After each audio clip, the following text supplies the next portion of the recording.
Doctor, ನಾನು ಎಷ್ಟೇ ಕಡಿಮೆ ಊಟ ತಿಂತಿದ್ರು ನನ್ನ ತೂಕನೇ ಕಮ್ಮಿ ಆಗ್ತಿಲ್ಲ ಅಂತ ಪ್ರಶ್ನೆ ಕೇಳೋರಿಗೆ ಈ ವಿಡಿಯೋದಲ್ಲಿ ಉತ್ತರ ಸಿಗುತ್ತೆ. ನಾನು ನಿಮಗೆ ಲಾಸ್ಟ್ ವಿಡಿಯೋದಲ್ಲಿ ಇನ್ಸುಲಿನ್ ರೆಸಿಸ್ಟೆನ್ಸ್ ಬಗ್ಗೆ ಹೇಳ್ಕೊಡ್ತೀನಿ ಅಂತ ಹೇಳಿದ್ದೆ. ಅದನ್ನ ಒಂದೊಳ್ಳೆ ಎಕ್ಸಾಂಪಲ್ ಮೂಲಕ ಈಗ ಕಲಿಯೋಣ ಬನ್ನಿ. ಇವಾಗ ಒಂದು ಮನೆ ಇದೆ ಅನ್ಕೊಳ್ಳಿ.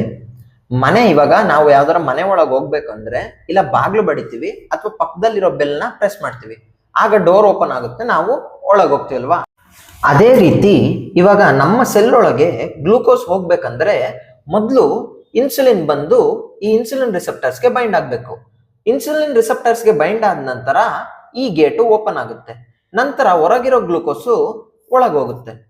ಈಗ ಒಳಗೆ ಬಂದ್ಮೇಲೆ ಗ್ಲೂಕೋಸು ಬೇರೆ ಬೇರೆ ಮೆಟಬಾಲಿಸಮ್ ಆಗಿ ನಮಗೆ ಎನರ್ಜಿ ಪ್ರೊಡ್ಯೂಸ್ ಆಗುತ್ತೆ ಅಂತ ನಾನು ನಿಮಗೆ ಹೇಳಿದ್ದೆ. ಇದಿಷ್ಟು ನಾರ್ಮಲ್ ಮೆಕ್ಯಾನಿಸಮ್. ಈಗ ಇನ್ಸುಲಿನ್ ರೆಸಿಸ್ಟೆನ್ಸ್ ಬಗ್ಗೆ ತಿಳ್ಕೊಳ್ಳೋಣ. ಇನ್ಸುಲಿನ್ ರೆಸಿಸ್ಟೆನ್ಸ್ ಅಲ್ಲಿ ಏನಾಗುತ್ತೆ ಅಂದ್ರೆ, ಇವಾಗ ಇನ್ಸುಲಿನ್ ಇದೆ ಬ್ಲಡ್ ಅಲ್ಲಿ ಬರುತ್ತೆ, ಇನ್ಸುಲಿನ್ ಬೈಂಡ್ ಆಗಕ್ ಹೋಗುತ್ತೆ, ಬೈಂಡ್ ಆಗಲ್ಲ.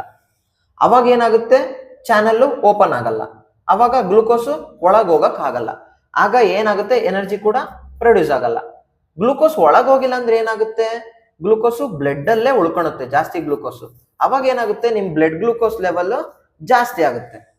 ನಾರ್ಮಲ್ ಆಗಿ ಇನ್ಸುಲಿನ್ ಬಂದ್ ಬೈಂಡ್ ಆಗ್ತಿತ್ತು, ಆದ್ರೆ ಈಗ ಯಾಕೆ ಬೈಂಡ್ ಆಗ್ತಿಲ್ಲ ಅಂತ ಕಾರಣ ತಿಳ್ಕೊಳ್ಳೋಣ. ಈ ಬೈಂಡ್ ಆಗ್ತಿಲ್ಲ, ವರ್ಕ್ ಆಗ್ತಿಲ್ಲ ಅನ್ನೋದನ್ನೇ ನಾವು ಇನ್ಸುಲಿನ್ ರೆಸಿಸ್ಟೆನ್ಸ್ ಅಂತ ಕರಿತೀವಿ. ಮೊದಲು ನಾನು ನಿಮ್ಗೊಂದು ಎಕ್ಸಾಂಪಲ್ ಕೊಟ್ಟಿದ್ದೆ, ಮನೆ ಒಳಗೆ ಹೋಗ್ಬೇಕಾದ್ರೆ ಬೆಲ್ ಮಾಡ್ಬೇಕು, ಆಗ ಡೋರ್ ಓಪನ್ ಆಗುತ್ತೆ, ಆಗ ಒಳಗೆ ಹೋಗ್ಬೋದು ಅಂತ. ಸೇಮ್ ಅದೇ ರೀತಿ ಇನ್ಸುಲಿನ್ ಬಂದ್ ಬೈಂಡ್ ಆಗ್ತಿತ್ತು, ಇಲ್ಲಿ ರಿಸೆಪ್ಟರ್ಸ್ ಅಲ್ಲಿ ಚಾನೆಲ್ ಓಪನ್ ಆಗ್ತಿತ್ತು, ಅವಾಗ ಗ್ಲೂಕೋಸ್ ಒಳಗೆ ಹೋಗ್ತಿತ್ತು.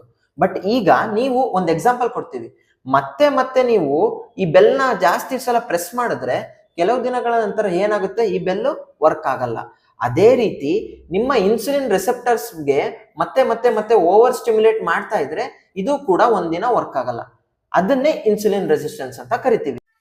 ನಾನ್ ನಿಮಗೆ ವಿಡಿಯೋ ಸ್ಟಾರ್ಟ್ ಆಗ್ಬೇಕಾದ್ರೆ ಕಡಿಮೆ ಊಟ ಮಾಡ್ತಿದ್ರು ಸಣ್ಣ ಆಗ್ತಾನೆ ಇಲ್ಲ ಅನ್ನೋರಿಗೆ ಉತ್ತರ ಈ ವಿಡಿಯೋದಲ್ಲಿ ಸಿಗುತ್ತೆ ಅಂತ ಹೇಳಿದ್ದೆ. ಯಾಕಂದ್ರೆ ಅವರಿಗೆ ಇನ್ಸುಲಿನ್ ರೆಸಿಸ್ಟೆನ್ಸ್ ಇರುತ್ತೆ. ಇನ್ಸುಲಿನ್ ರೆಸಿಸ್ಟೆನ್ಸ್ ಇದ್ದಾಗ ಏನಾಗುತ್ತೆ ಅಂದ್ರೆ, ಗ್ಲೂಕೋಸು ಸೆಲ್ಸ್ ಒಳಗೆ ಹೋಗಲ್ಲ, ಯಾವುದೇ ರೀತಿಯಾದಂತ ಎನರ್ಜಿ ಕೂಡ ಪ್ರೊಡ್ಯೂಸ್ ಆಗಲ್ಲ. ಅವಾಗ ಏನಾಗುತ್ತೆ, ಬ್ಲಡ್ ಅಲ್ಲೇ ಗ್ಲೂಕೋಸ್ ಉಳ್ಕೊಳೋದ್ರಿಂದ ಅದು ಲಿವರ್ಗೆ ಹೋಗುತ್ತೆ. ಲಿವರ್ಗೆ ಹೋದಾಗ ಏನಾಗುತ್ತೆ ಅಂದ್ರೆ, ಗ್ಲೂಕೋಸ್ ಎಲ್ಲ ಫ್ಯಾಟ್ ಆಗಿ ಕನ್ವರ್ಟ್ ಆಗುತ್ತೆ. ಈ ಫ್ಯಾಟ್ ಎಲ್ಲ ಹೋಗಿ ಹೊಟ್ಟೆ ಹತ್ರ, ಥೈಸ್ ಹತ್ರ, ಬೇರೆ ಬೇರೆ ಕಡೆ ಹೋಗಿ ಅಕ್ಯುಮುಲೇಟ್ ಆಗಿ ಇನ್ನೂ ದಪ್ಪ ಆಗ್ತಾನೆ ಇರ್ತಾರೆ, ಸಣ್ಣ ಆಗಲ್ಲ. ಈ ಫ್ಯಾಟ್ ಸಿಂಥಸಿಸ್ ಆಗೋ ಪ್ರೊಸೆಸ್ ನ ಡಿನೋವೋ ಸಿಂಥಸಿಸ್ ಅಂತೀವಿ. ಹಂಗಾಗಿ ಇನ್ಸುಲಿನ್ ರೆಸಿಸ್ಟೆನ್ಸ್ ಇರೋರು ಕಡಿಮೆ ಊಟ ಮಾಡಿದ್ರು ದಪ್ಪ ಆಗ್ತಾನೆ ಇರ್ತಾರೆ, ಸಣ್ಣ ಆಗಲ್ಲ. ಇದೇ ರೀತಿ ಇನ್ಫಾರ್ಮೇಟಿವ್ ವಿಡಿಯೋಸ್ ನ ಕಲ್ತ್ಕೋಬೇಕು ಅಂದ್ರೆ ಆರೋಗ್ಯ ಆಚಾರ್ಯ ಚಾನೆಲ್ ನ ಫಾಲೋ ಮಾಡಿ ಹಾಗೂ ನಿಮ್ಮ ಪ್ರೀತಿ ಪಾತ್ರರಿಗೆ ಶೇರ್ ಮಾಡಿ.